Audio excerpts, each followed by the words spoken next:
another language. Duolingo!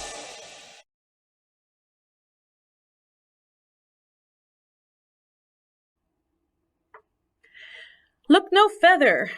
I'm here to show you how to use Duolingo for schools. I'm Madame Sensei. I teach Spanish, French, and Japanese to high schoolers, and I teach English as a second language to adults in the community.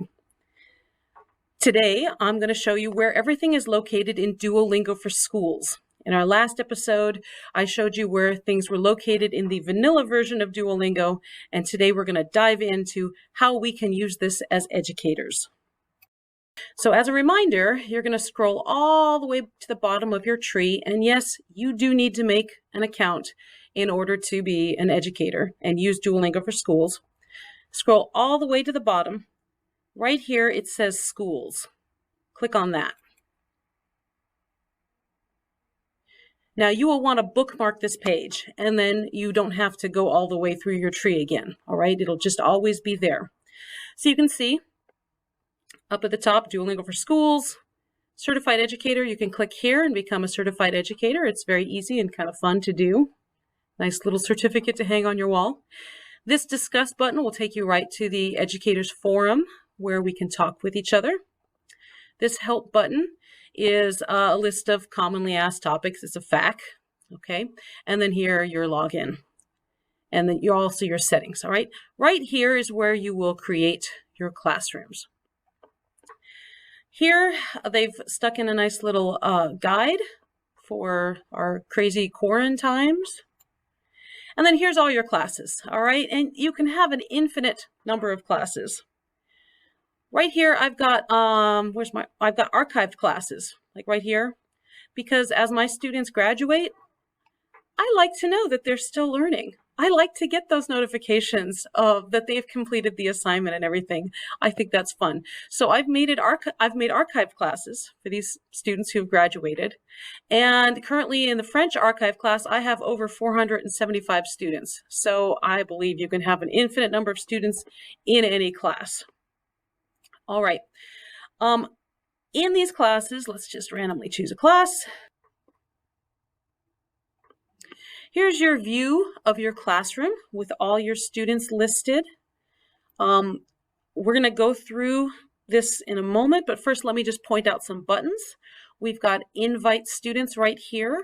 I will show you how that works in a separate video. Right here, more details.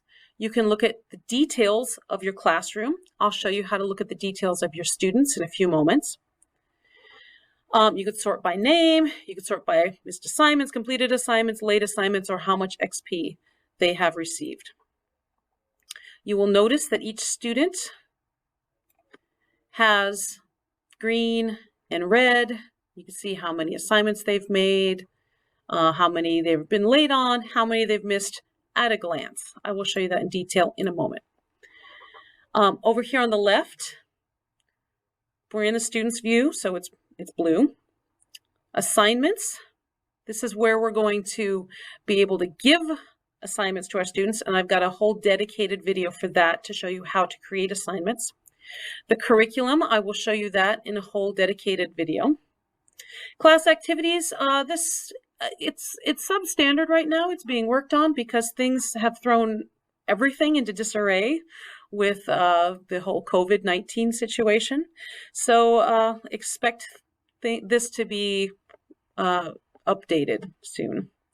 And then classroom settings, this is where you're going to find your classroom code, the names of your classrooms. You can change the name of your classroom here, what language you're teaching, and you can download PDF for that. And then when you want to get back to your classrooms, you're just going to click here at My Classrooms, and then you're back. So each of these buttons, I'm going to give you a separate video on, but right now let's just look at a random student and see how they're doing.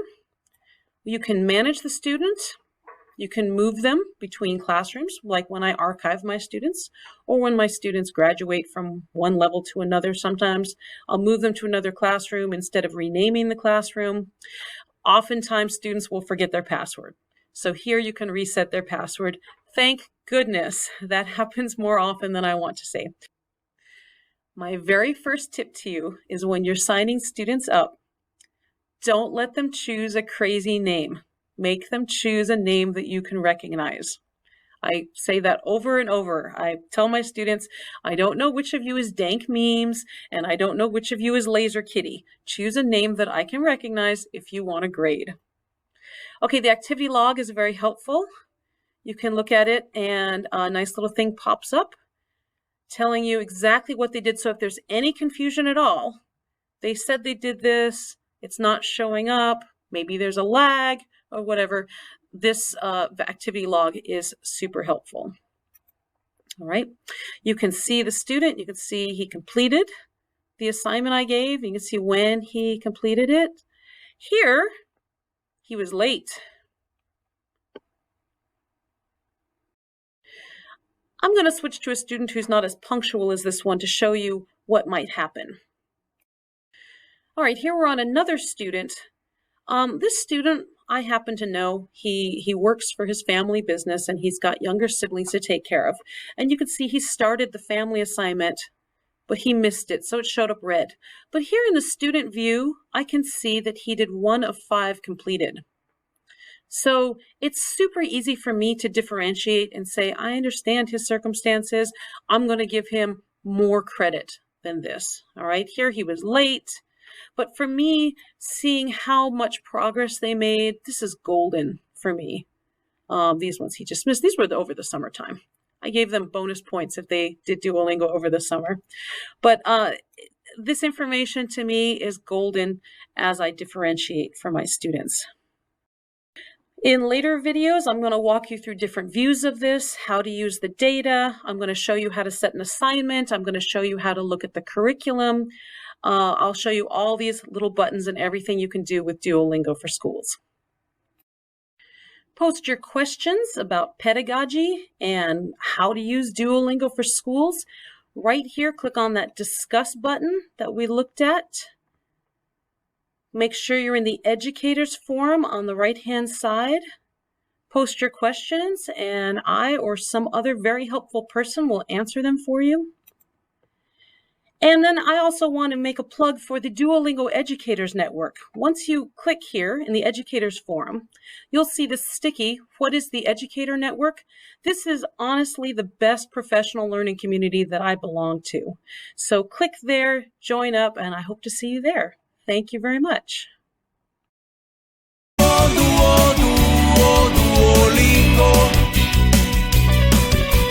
It's the best way for you to learn another language.